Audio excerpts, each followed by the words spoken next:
오늘도 주의 은혜가 함께하는 복된 주일이 되기를 바랍니다.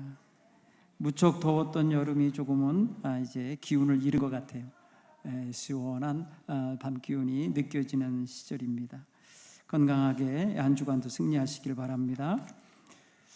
우리 세상 사는 경험을 많이 할수록 우리에게는 삶의 지혜가 생기는데, 그 삶의 지혜는 어떤 기능적인 기술적인 것도 있지만은 사람을 대할 줄 아는 그런 지혜가 생기는 것 같습니다. 우리는 늘 곁에 누군가가 있어야 외롭지 않고, 곁에 누군가가 다가와 주어야 따뜻함을 느끼는 그러한 존재입니다. 그런 면에서 지금 곁에 계신 분들은 소중한 분들이다. 함께 한 시절 한 교회에서 믿음을 지켜가고 있으니 참 복된 관계다라는 사실을 함께 인식하면 좋겠어요. 예전엔 저 영남지방 선비들이 과거 시험을 보기 위해서 문경세제를 많이 넘어갔다고 그래요. 문경세제는 지금은 아주 평평한 좋은 산책길이지만 옛날에는 아주 험한 그런 산길이었다고 그래요. 과거를 보아서 일심양명하고 싶은 사람들, 성공하고 싶고 장원급제하여 관원이 되고 싶은 희망을 가진 사람들이 참 그곳을 넘어가면서 희망을 거기에 돌탑으로 쌓았대요. 그러니까 돌을 말이에요, 책 모양으로 쌓답니다. 해마다 과거가 있었지만은 낙방하는 사람이 있지 않겠어요? 그죠? 그러면 돌아올 때 그 문경세제는 희망이 아니라 절망의 고개가 되는 거예요. 그래서 문경이라는 말이 문을 열고 경사로 나가는 그런 의미가 있대요. 그래서 경사로 가기 위한 그 기쁠 경자야겠죠. 그리로 넘어가는 고개다, 그렇게 생각을 해요. 그런데 그 길은 험한 길이었기 때문에 혼자 걷기가 두려웠답니다. 산적이 있는 거예요. 여러분, 과거 보러 가는 선비들이 보통 한두 달 먼저 가거든요. 그럼 한두 달 먹고 살고 싸갖고 가거든요. 그래서 여러분, 동행자를 데리고 갑니다. 머슴도 데리고 가고요, 마부도 데리고 가고요. 그런가 하면은 아예 호위무사도 동행해서 갔다는 거예요. 왜? 산적들에게 위해를 당하면 모든 꿈이 사라지기 때문에 그렇죠. 여러분, 산길을 갈 때, 험한 길을 갈 때는 특히 동행자가 있어야 돼요. 깊은 산, 높은 산 등산 가는 분들은 홀로 가면 위험합니다. 그래서 늘 같이 가야 돼요. 언젠가 우리 교회에서 태백산에 산행을 한 적이 있었어요. 제가 그때 저는 그냥 골짜기에서 도시락만 먹고 내려올 생각이었는데 저보다 나이 많으신 분들이 산에 올라가 버린 거예요. 그러니까 담임 목사 입장에서는 걱정이 되잖아요. 그래서 뒤따라 갔습니다. 근데 얼마나 빨리 올라가셨는지 벌써 저 앞에 간 것 같아. 보이지도 않아. 그런데 가다 보니까요, 멧돼지 떼가 여기저기 파놓은 자리가 보이는 거예요. 그렇게 생각을 해보니까 나 혼자 가다가 멧돼지 떼라도 만나면 대책이 없겠는데, 곁에 할머니라도 있으면 좋겠어요.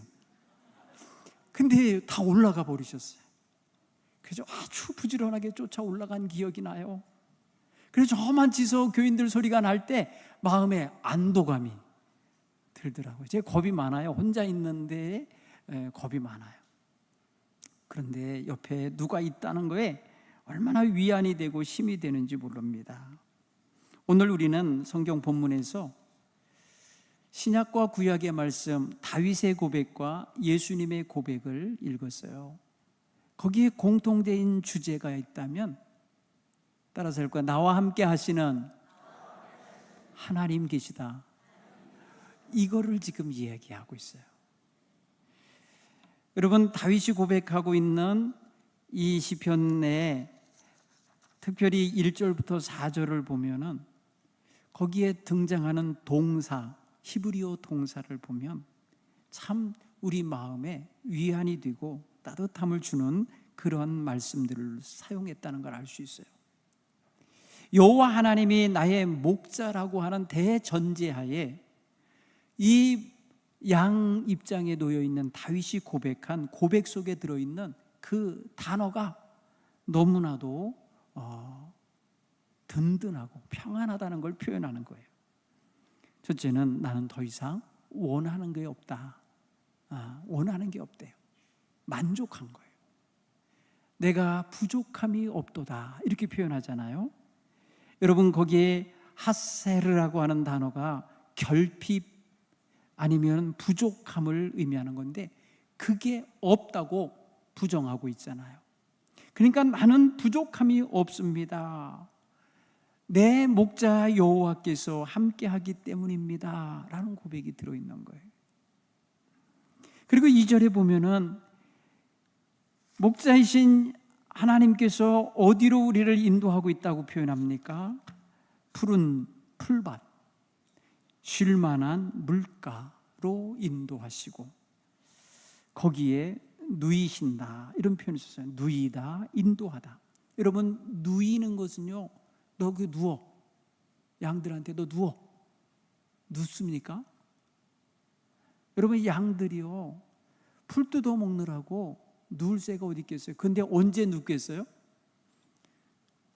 지 배가 부르면, 가득 차서 먹으면 좀 쉬고 싶을 거예요. 그러면 그때는 누우라 하지 않아도 누울 거예요.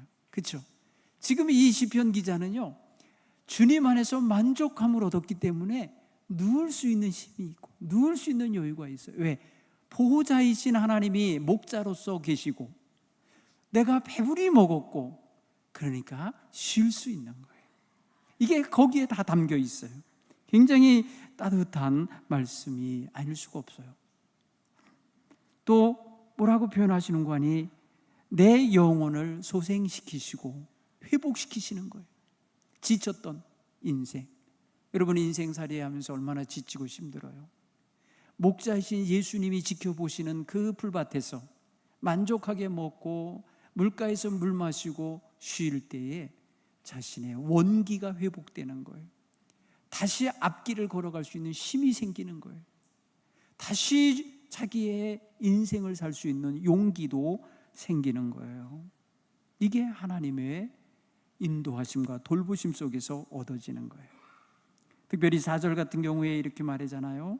사망의 음침한 골짜기로 다닐지라도 내가 두려워하지 않는다.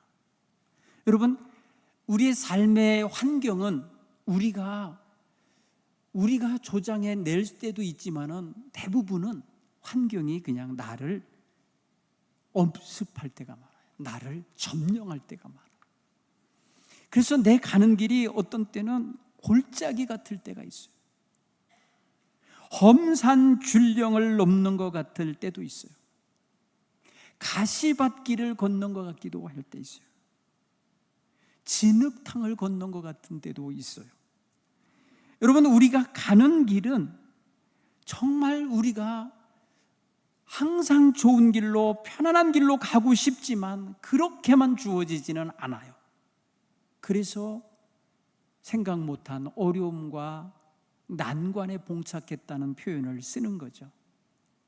이런 길로 이런 환경 속으로 간다 하여도 두렵지 않다는 거예요. 두렵지 않다.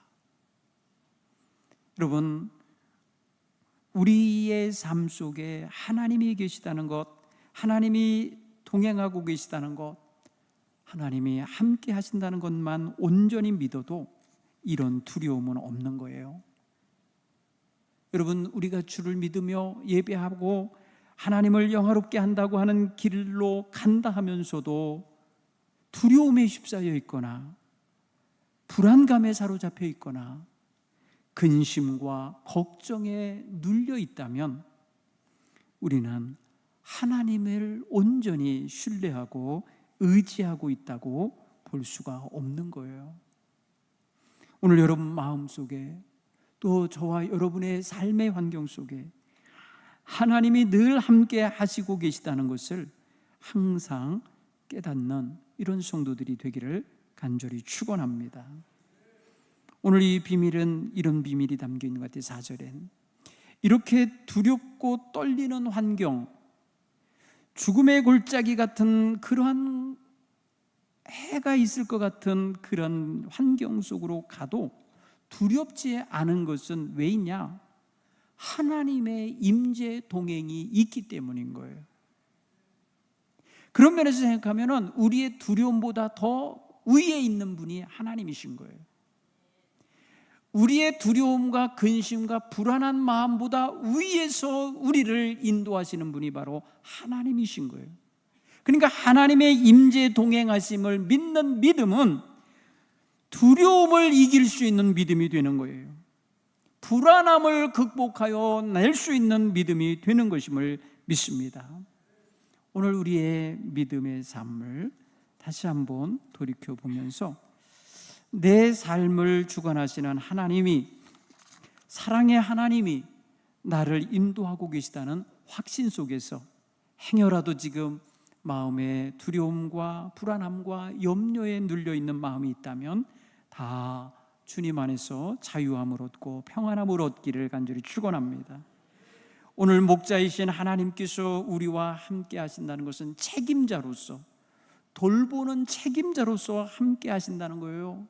그래서 하나님이 우리의 안전과 생존에 책임을 갖고 돌보고 계신 거예요. 그런 면에서 생각하면 하나님이 계시는 한 우리는 아무런 염려, 근심, 걱정에 사로잡힐 필요가 없는 거예요. 여러분, 이게 깨달아지고 믿어지기를 간절히 축원합니다. 하나님, 목자이신 하나님의 돌보심과 인도하심은 전인적인 돌봄과 인도하심이에요. 허기지고 배고픈 자를 위하여 푸른 초장, 쉴만한 물가라고 하는 삶의 환경을 제공하시고 육체적인 필요, 물질적인 필요가 공급될 수 있도록 인도하시고 영혼이 소생함을 얻고 의의 길을 찾아 나갈 수 있도록 영적인 필요를 아시고 채우시고 회복시키시고 또 사망의 음침한 골짜기라고 하는 두려움은 환경, 떨리는 환경에서조차도 함께 하시며 위로하시며 보호하시니 참으로 놀라운 돌보심이 아니겠어요? 이 돌봄이 오늘 하나님께서 자신과 함께하고 있다고 다윗은 고백하고 있는 거예요. 다윗이 믿는 하나님이 오늘 내가 믿는 하나님이에요. 있습니까? 그러면 나도 다윗처럼 하나님을 온전히 믿어야 할 줄 믿습니다. 그렇죠? 그 하나님이 같은 하나님이란 말이에요. 내가 지금 영화롭게 예배하는 하나님이고 나의 하나님이고 수천 년 전 다윗의 하나님이셨던 거예요. 그러면 하나님은 다윗에게 보셨던 그런 믿음을 오늘 나에게도 보고 싶어 하시지 않겠어요?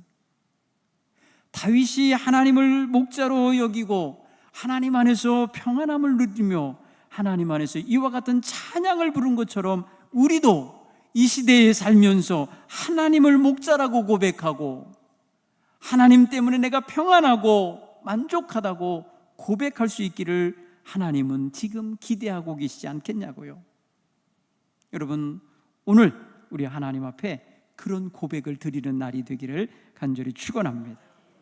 나의 두려움과 불안함과 염려와 걱정보다 더 크신 하나님의 임재 동행하심을 믿는 이러한 믿음으로 주께서 나와 함께 하시도다, 이 고백을 할 수 있기를 간절히 축원합니다.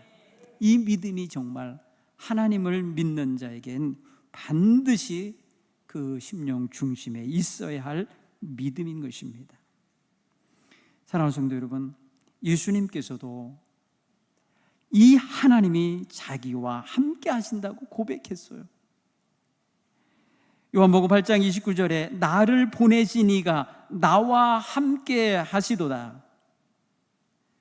임마누엘, 그러면 우리와 함께 하시도다잖아요. 그렇죠? 하나님은 지금 우리와 함께 하심을 믿는 고백을 다윗처럼 예수님처럼 우리도 할 수 있어야 되는 거예요. 오늘 예수님께서는 그의 곁에 있는 제자들이 끝까지 동행할 수 없다는 거 알고 계세요. 배신자가 나올 거고 부인할 자가 나올 거고 흩어질 자들일 거라는 걸 알고 계시면서 지금 하나님의 위로함과 하나님의 돌보심 속에 있는 거예요. 그래서 예수님은 하나님은 나를 혼자 두시지 않고 있다고 고백했어요. 이 말은 다른 말로 표현하면 하나님이 나와 함께하고 있다는 뜻이잖아요. 그런데 예수님이 거기서 무슨 토를 다셨냐면 하나님이 나와 함께 하시는 그 근본적인 이유를 하나 대는데 내가 아들이기 때문이다 이러지도 않으셔요.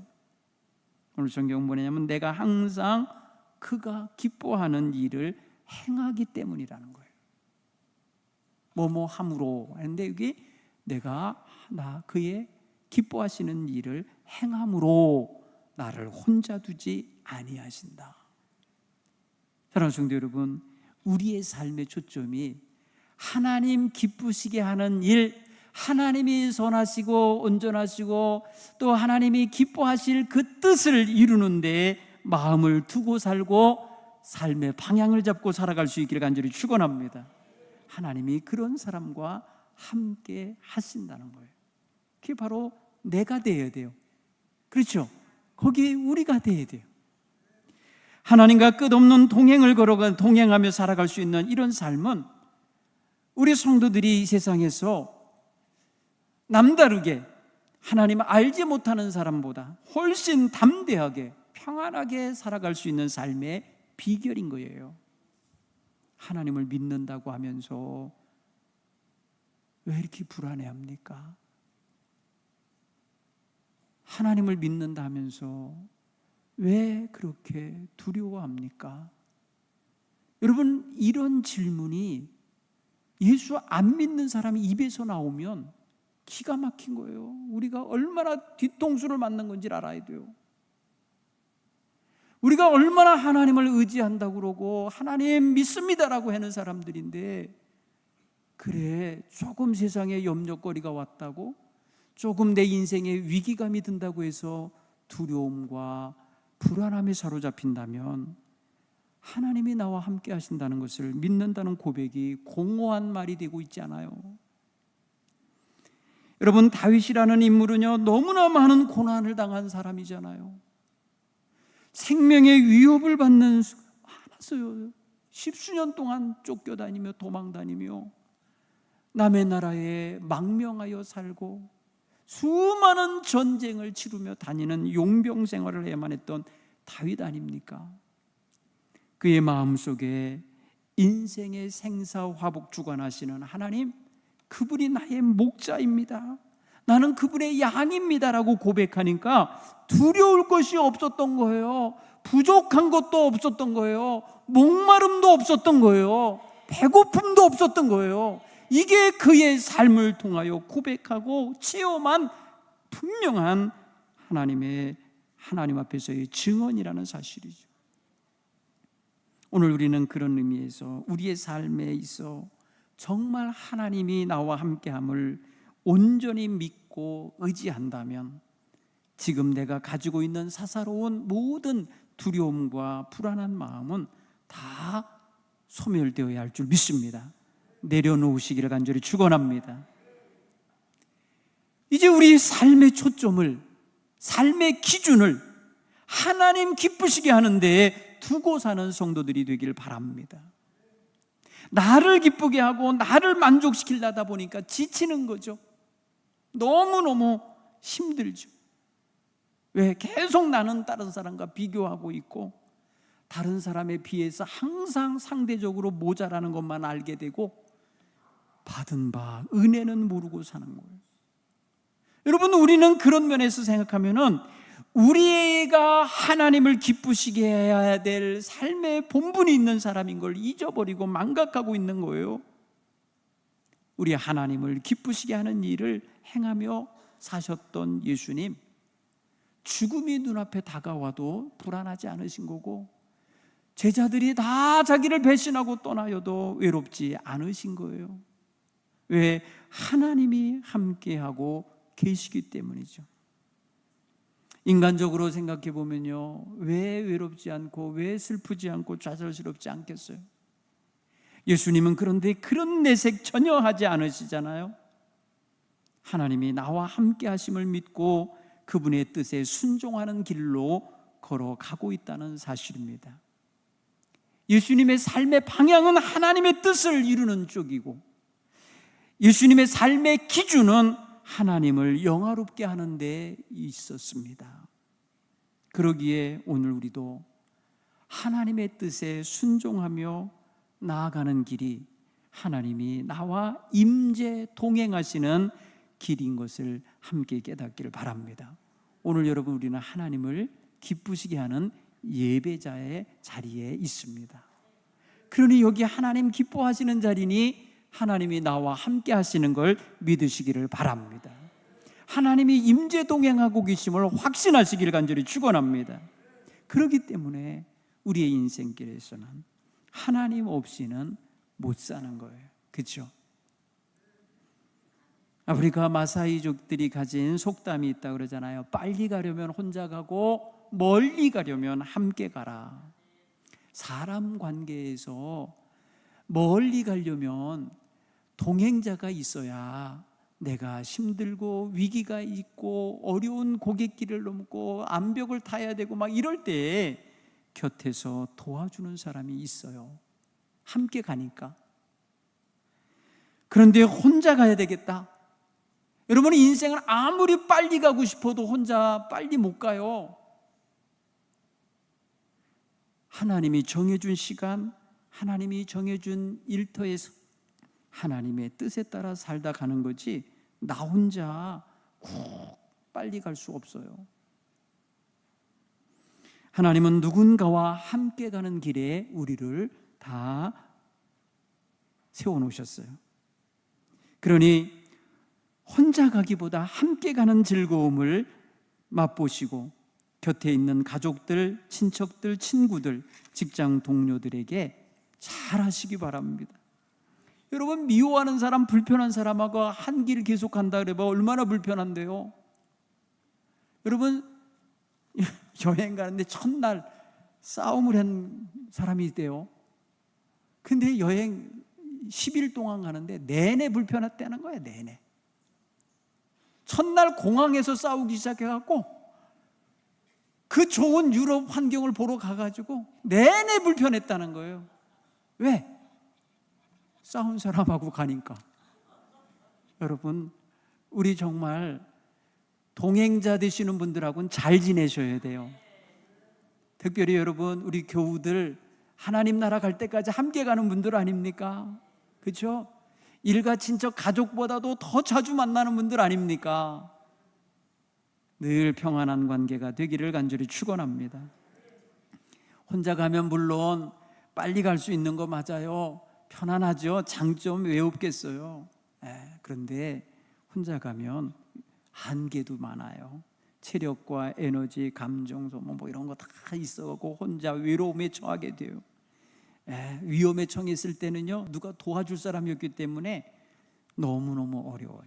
그런데 함께 가면요, 짐도 나눠질 수도 있고요, 두런두런 대화도 할 수 있고요, 함께 대화하다 보면은요 즐겁기도 하고요, 배우기도 합니다. 이분이 살아온 인생길을 배우게 돼요. 이분의 이야기 다 듣다 보면 그렇게 사셨냐고 하면 세계가 그만큼 또 넓어져요. 그렇게 생각해 보면 동행자의 은혜가 있어. 함께 가는 데서 와지는 에너지가 있다고요. 그러니 우리는 우리 곁에 있는 분들을 항상 소중히 여기며 사랑으로 귀한 동역자 되도록 만들어 가시고 세워가기를 간절히 축원합니다.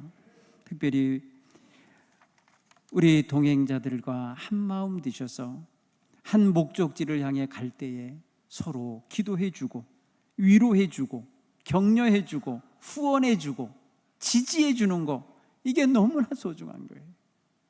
우리 성도들은 바로 이런 관계 속에 놓여 있기 때문에 다른 사람보다 행복하셔야 돼요. 믿습니까? 그래서 마음의 근심, 걱정, 아픔을 우리 성도들은 서로 나누며 살아갈 수 있기를 간절히 축원합니다. 예수님이 하나님과 함께 하시면서 그 인생 걸어갈 때 제자들이 조금만 좀 센스 있게 도와드렸더라면, 조금만 더 예수님의 마음을 좀 헤아려 드렸더라면 얼마나 좋았을까 하는 아쉬움이 남아요.